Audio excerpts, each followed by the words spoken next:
Hello everyone. Indian stock market कुछ दिनों से गिर रहा है, कुछ दिनों क्या कुछ महीनों से गिर रहा है। अब पिछले 10 दिन से इसका जो स्पीड है गिरने का थोड़ा-सा हमें ज़्यादा देखने को मिल रहा है। 10 दिन पहले आरबीआई ने रेट कट अनाउंस किया था कि इंटरेस्ट रेट कम हो जाएगा। रेट कट तब आरबीआई अनाउंस करता है जब आरबीआई कॉन्फिडेंट है कि इन्फ्लेशन नहीं है मार्केट में और आगे इन्फ्लेशन और नहीं होगा, और उससे मनी फ्लो वो बढ़ाते हैं इंटरेस्ट रेट अपना कम करके, और उससे क्या है वो सोचते हैं कि इकोनॉमिक एक ग्रोथ आएगा, बूस्ट आएगा। प्रॉब्लम यहाँ पे ये हुआ है कि रेट कट तो किया, मगर रूपी भी डॉलर के मुकाबले बहुत ज़्यादा डेप्रिशिएट कर रहा है। पिछले कई दिनों से कर रहा था, अभी भी कर रहा है। तो जब ये दोनों प्रॉब्लम्स एक साथ मिल जाती है ना, कि रेट कट भी हो गया और रूपी भी वीक है, तब बहुत सारे प्रॉब्लम्स आते हैं। एक डबल नेगेटिव इम्पैक्ट पड़ जाता है इकोनॉमी में। सबसे पहला जो प्रॉब्लम आता है वो है फॉरेन इंस्टीट्यूशनल इन्वेस्टर्स जो हैं, फॉरेन की पार्टीज़ जो इंडिया में पैसा लगाती हैं, वो भाग जाती हैं इंडिया से। क्यों ऐसा करती हैं? क्योंकि एक तो इंडिया में इकोनॉमिक ग्रोथ उतना नहीं है, कंपनीज़ ग्रो नहीं कर रही हैं।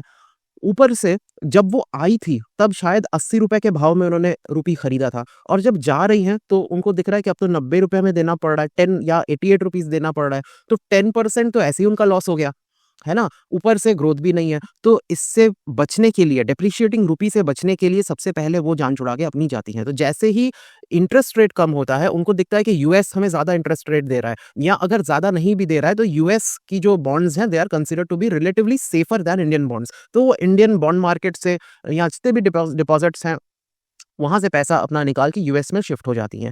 तो ये एक प्रॉब्लम होता है जब आप इंटरेस्ट रेट कम कर देते हो during depreciation of our own currency. की एफआईआई तो पहले भाग रही थी क्योंकि तभी डेप्रिशिएट हो रहा था, अब उनका स्पीड और बढ़ जाता है। वही हमें देखने को मिल रहा है 10 दिन से, कि इनका बेचना रुक ही नहीं रहा है। एफआईआई का जो सेलिंग है वो बिल्कुल रुक ही नहीं रहा है, ठीक है? और एफआईआई जो कि बहुत बड़ा सिग्निफिकेंट पोर्शन है इंडियन मार्केट्स का, तो उनके जाने से मार्केट में और ज़्यादा नेगेटिव इम्पैक्ट पड़ रहा है। तो अभी तो हम इसको देख ही रहे हैं, ये हम पहले भी देख चुके थे। 2013 में हमने देखा था जब टेपरिंग किया था फेडरल बैंक ने यूएस में, टेपर टैंट्रम बोलते हैं उसको। तब भी बिलियंस ऑफ डॉलर्स लेके एफआईआईज़ विथड्रॉ कर गई थी इंडियन मार्केट से, और सेंसेक्स क्रैश हुआ था। 2022 में भी हमें देखने को मिला जब यूएस के फेड ने रेट हाइक कर दिया था, और इंडियन रूपी वीक हो गया था रिलेटिवली, और एफआईआईज़ ऑलमोस्ट 2.5 लाख करोड़ का माल बेच के वो इंडिया से चले गए थे।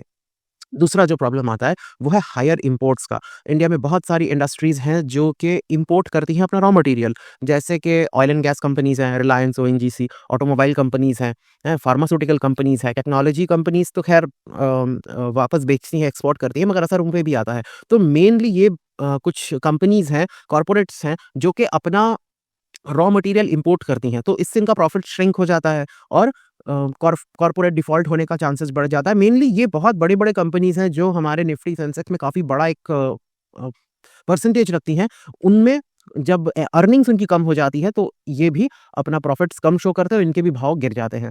This is second problem. इसमें ज़्यादातर पेट्रोलियम कंपनीज़ हैं, ऑटोमोबाइल कंपनीज़ हैं और फार्मा कंपनीज़ हैं।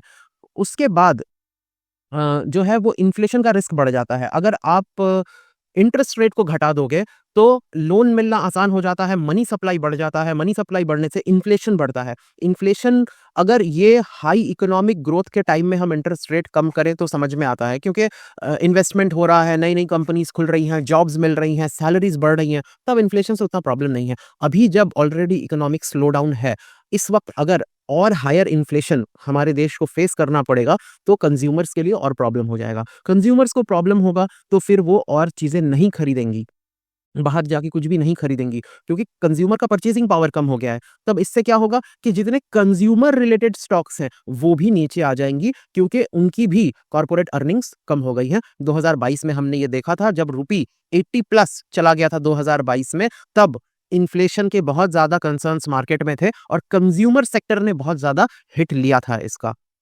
चौथा जो प्रॉब्लम आता है, वो है कि आरबीआई के ऊपर भरोसा कम हो जाता है, क्योंकि अब उनके पास कोई पॉलिसी नहीं बचा ना, क्योंकि आरबीआई इंटरेस्ट रेट बढ़ाती है रूबी को स्टेबलाइज़ करने के लिए।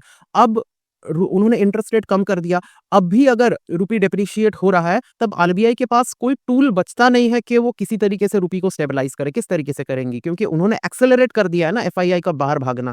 तो आरबीआई की मैनेजमेंट के ऊपर जो कॉन्फिडेंस है, वो कम हो जाता है। This is the fourth problem which happens जब आप रूपी डेप्रिसिएशन के वक़्त रेपो रेट्स कम कर देते हो। ये हमने 2013 में भी देखा था कि जब रूपी डेप्रिशिएट हुआ, आरबीआई को इंटरेस्ट रेट बढ़ाना पड़ गया था। ताकि जो फ्लाइट ऑफ कैपिटल है उसको बचाया जा सके। मगर इस वक्त आरबीआई ने बिल्कुल इसका उल्टा काम किया है, ठीक है।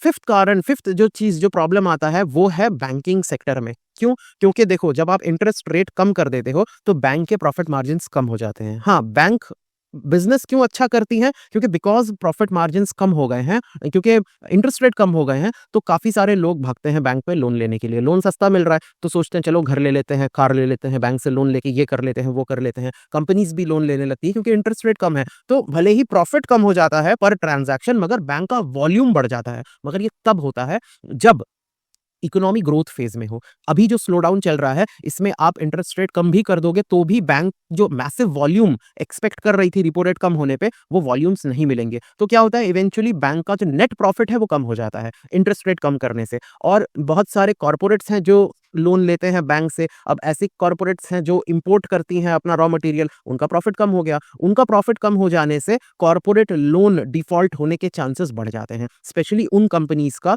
जो रॉ मटेरियल इंपोर्ट करती हैं। तो इस वजह से भी बैंकिंग स्टॉक्स नीचे आती हैं, जो अभी हम देख रहे हैं। तो कितने सारे सेक्टर आप देख सकते हो कि हर सेक्टर में, ऑटोमोबाइल फॉर सम रीजन वो गिर रहा है, पेट्रोलियम, किसी एनर्जी सेक्टर गिर रहा है, बैंकिंग सेक्टर गिर रहा है, कंज्यूमर सेक्टर गिर रहा है। सबके कारण अलग हैं, मगर ये दो चीजें जब एक साथ होती हैं तो ये सारे सेक्टर्स मिलकर एक साथ गिरती हैं, जिससे इंडिया का जो स्टॉक मार्केट है वो नीचे आता है, जो हम अभी देख रहे हैं। ठीक है, तो बहुत सारे ऐसे कंपनीज हैं जो कॉर्पोरेट लोन्स देते हैं, एसबीआई, आईसीआईसीआई, एचडीएफसी, इनका बैड लोन का चांसेस बढ़ सकता है, इसलिए इनके स्टॉक प्राइसेस भी काफी ज्यादा हर्ट हो रहे हैं। ठीक है, उसके बाद कुछ कंपनीज हैं जो एक्सपोर्ट ओरिएंटेड है, उनको थोड़ा बहुत फायदा मिलता है, आईटी वगैरह है, क्योंकि उनको बढ़े हुए डॉलर के प्राइस या डेप्रिशिएटेड रुपी से उनको ज़्यादा रुपी मिल जाता है ना, क्योंकि वो एक्सपोर्ट करते हैं सर्विसेज, उनको बदले में ज़्यादा रुपी मिलता है। मगर मार्केट के सेंटिमेंट्स इतने खराब हुए रहते हैं कि भले ही ये कुछ एक आध सेक्टर है, कुछ फार्मा कंपनीज है जो एक्सपोर्ट करती हैं जेनरिक मेडिसिन, मगर ये बहुत ही बेसिक चीज़ें हैं जो वो एक्सपोर्ट करते हैं, कोई बहुत ही हाई एंड चीज़ें नहीं है, बहुत बेसिक बेसिक सी चीज़ें हैं। तो इनके स्टॉक प्राइसेस थोड़े बहुत बढ़ते हैं, बट ओवरऑल जो स्टॉक मार्केट है, बिकॉज एफआईआईज इतने भाग रहे होते हैं इंडिया छोड़ के, कि ये एक दो सेक्टर मिलके इंडिया की स्टॉक मार्केट को नहीं बचा पाते हैं। तो जो हुआ है, इट्स अ डेंजरस कॉम्बिनेशन। एक तरफ रुपी डेप्रिशिएट हो रहा था, उस पर से आरबीआई ने रेट कट भी कर दिया, जिसका खमियाजा हमें अभी देखने को मिल रहा है। ठीक है, एफआईआईज भाग रहे हैं, इन्फ्लेशन आ रहा है, बैंकिंग सेक्टर स्ट्रेस में है, लोअर कॉर्पोरेट अर्निंग्स हैं, कंज्यूमर सेक्टर मार खा रहा है, ऑटोमोबाइल सेक्टर मार खा रहा है। ये सब कुछ हो गया है because of these two things combined, और इसमें से एक हमने खुद करा है, that is reduction of interest rate. तो आई होप आपको समझ में आया कि इंटरेस्ट रेट कम करना तो ठीक है, कम करना चाहिए, मगर समय देख के करना चाहिए, माहौल देख के करना चाहिए। इस तरीके से माइंडलेसली इंटरेस्ट रेट कम नहीं करना चाहिए था। आई होप आपको ये समझ में आया, आपको वीडियो में अच्छा लगा होगा। मिलेंगे नेक्स्ट वीडियो में। Thank you.